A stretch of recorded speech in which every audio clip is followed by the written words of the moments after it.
कृष्णम वंदे जगत गुरुम। जय श्री कृष्ण। राधे राधे दोस्तों। जीवन यात्रा के अनमोल रत्न में आज हम आपके सामने लेकर आए हैं श्रीमद् भागवत गीता का 14वां अध्याय हिंदी में। आप परम सौभाग्यशाली होंगे कि आप इसे पूरा सुनने का विचार बनाएंगे। अंततः आप इसे बंद भी कर सकते हैं। यदि आप पर परम पिता की असीम अनुकंपा है तो आप अंत तक आवश्यक रूप से जाएंगे, अन्यथा नहीं जा पाएंगे। क्योंकि बहुत सारे लोग पूरा जीवन गुजरने के बाद भी इसे देख और सुन तक नहीं पाते।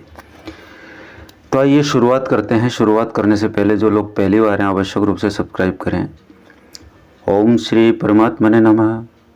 भगवान श्री कृष्ण बोले, हे अर्जुन, ज्ञानों में भी अति उत्तम परम ज्ञान को मैं फिर भी तेरे लिए कहूँगा कि जिसको जानकर सब मुनिजन संसार से मुक्त होकर परम सिद्धि को प्राप्त हो गए हैं। हे अर्जुन, इस ज्ञान को आश्रय करके अर्थात धारण करके मेरे स्वरूप को प्राप्त हुए पुरुष सृष्टि के आदि में पुनः उत्पन्न नहीं होते और प्रलय काल में भी व्याकुल नहीं होते हैं, क्योंकि उनकी दृष्टि में मुझ वासुदेव से भिन्न कोई वस्तु है ही नहीं। हे अर्जुन, मेरी महत ब्रह्म रूप प्रकृति अर्थात त्रिगुणमयी माया संपूर्ण भूतों की योनि है, अर्थात गर्भाधान का स्थान है, और मैं उस योनि में चेतन रूप बीज को स्थापन करता हूँ। उस जड़ चेतन में संयोग से सब भूतों की उत्पत्ति होती है।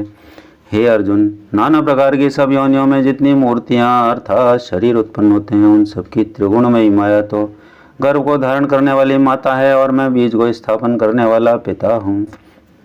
हे अर्जुन, सत्वगुण, रजोगुण और तमोगुण ऐसे यह प्रकृति से उत्पन्न हुए तीन गुणी अविनाशी जीवात्मा को शरीर से बांधते हैं। हे निष्पाप, उन तीनों गुणों में प्रकाश करने वाला निर्विकार सत्वगुण तो निर्मल होने के कारण सुख की आसक्ति से और ज्ञान की आसक्ति से अर्थात ज्ञान के अभिमान से बंधता है। हे अर्जुन, राग रूप रजोगुण को कामना और आसक्ति से उत्पन्न हुआ गया जान वह इस जीवात्मा को कर्मों की ओर उनके फल की आसक्ति से बांधता है। और हे अर्जुन, सर्व देहाभिमानियों के मोहने वाले तमोगुण को अज्ञान से उत्पन्न हुआ जान वह इस जीवात्मा को प्रमाद, आलस्य और निद्रा के द्वारा बांधता है। क्योंकि हे अर्जुन, सत्वगुण सुख में लगाता है और रजोगुण कर्म में लगाता है, तथा तमोगुण तो ज्ञान को आच्छादन करके अर्थात ढक के प्रमाद में भी लगाता है। और हे अर्जुन, रजोगुण और तमोगुण को दबाकर सत्वगुण होता है अर्थात बढ़ता है, तथा रजोगुण और सत्वगुण को दबाकर तमोगुण बढ़ता है। वैसे ही तमोगुण और सत्वगुण को दबाकर रजोगुण बढ़ता है। इसलिए जिस काल में इस देह में तथा अंतःकरण और इंद्रियों में चेतनता और बोध शक्ति उत्पन्न होती है, उस काल में ऐसा जानना चाहिए कि सत्वगुण बढ़ा है। और हे अर्जुन, रजोगुण के बढ़ने पर लोभ और प्रवृत्ति अर्थात सांसारिक चेष्टा तथा सब प्रकार के कर्मों का स्वार्थ बुद्धि से आरंभ एवं शांति अर्थात मन की चंचलता और विषय भोगों की लालसा यह सब उत्पन्न होते हैं। तथा हे अर्जुन, तमोगुण के बढ़ने पर अंतःकरण और इंद्रियों में है प्रकाश एवं कर्तव्य कर्मों में है प्रवृत्ति और प्रमाद अर्थात व्यर्थ चेष्टा और निद्रा आदि अंतःकरण की मोहिनी वृत्तियाँ ये सब ही उत्पन्न होते हैं। हे अर्जुन, जब यह जीवात्मा सत्वगुण की वृद्धि में मृत्यु को प्राप्त होता है, तब तो उत्तम कर्म करने वालों के मल रहित अर्थात दिव्य स्वर्ग आदि लोगों को प्राप्त होता है। रजोगुण के बढ़ने पर अर्थात जिस काल में रजोगुण बढ़ता है, उस काल में मृत्यु को प्राप्त होकर कर्मों की आसक्ति वाले मनुष्यों में उत्पन्न होता है। तथा तमोगुण के बढ़ने पर मरा हुआ पुरुष कीट पशु आदि मूढ़ योनियों में उत्पन्न होता है। क्योंकि सात्विक कर्म का तो सात्विक अर्थात सुख, ज्ञान और वैराग्य आदि निर्मल फल कहा है, और राजस कर्म का फल दुख एवं तामस कर्म का फल अज्ञान कहा है। सत्वगुण से ज्ञान उत्पन्न होता है और रजोगुण से निसंदेह लोभ उत्पन्न होता है, तथा तमोगुण से प्रमाद और मोह उत्पन्न होता है और अज्ञान भी होता है। इसलिए सत्वगुण में स्थित हुए पुरुष स्वर्ग आदि तथा उच्च लोगों को जाते हैं, और रजोगुण में स्थित राजस पुरुष मध्यम में अर्थात मनुष्य लोक में ही रहते हैं। एवं तमोगुण के कार्य रूप निद्रा, प्रमाद और आलस्य आदि में स्थित हुए तामस पुरुष अधोगति को अर्थात कीट पशु आदि नीच योनियों को प्राप्त होते हैं। हे अर्जुन, जिस काल में दृष्टा अर्थात समष्टि चेतन में एक ही भाव स्थित वह साक्षी पुरुष तीनों गुणों के सिवा अन्य किसी को करता नहीं देखता अर्थात गुण ही गुणों में बरतते हैं ऐसा देखता है, और तीनों गुणों से अति परे सच्चिदानंद घन स्वरूप मुझ परमात्मा को तत्व से जानता है, उस काल में वह पुरुष मेरे स्वरूप को प्राप्त होता है।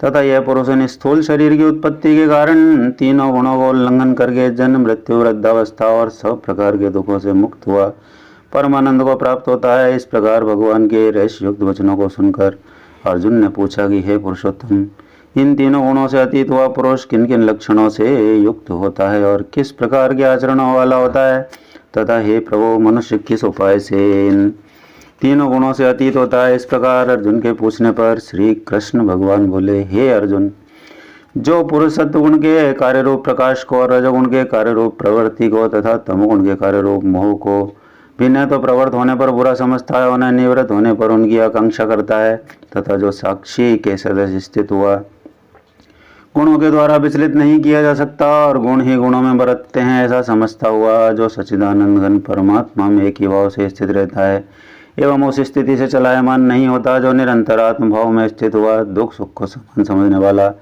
तथा मिट्टी पत्थर और सुवर्ण में समान भाव वाला और धैर्यवान है, तथा जो प्रिय और अप्रिय को बराबर समझता है, अपनी निंदा स्तुति में भी समान भाव वाला है, तथा जो मान और अपमान में सम है और मित्र और वैरी के पक्ष में भी सम है, वह संपूर्ण आरंभों के कर्तापन के अभिमान से रहित हुआ पुरुष गुणातीत कहा जाता है। और जो पुरुष अव्यभिचारी भक्ति रूप योग के द्वारा मेरे को निरंतर बसता है, वह तीनों गुणों को अच्छी प्रकार उल्लंघन करके सच्चिदानंद घन ब्रह्म में एक ही भाव होने के लिए योग्य होता है।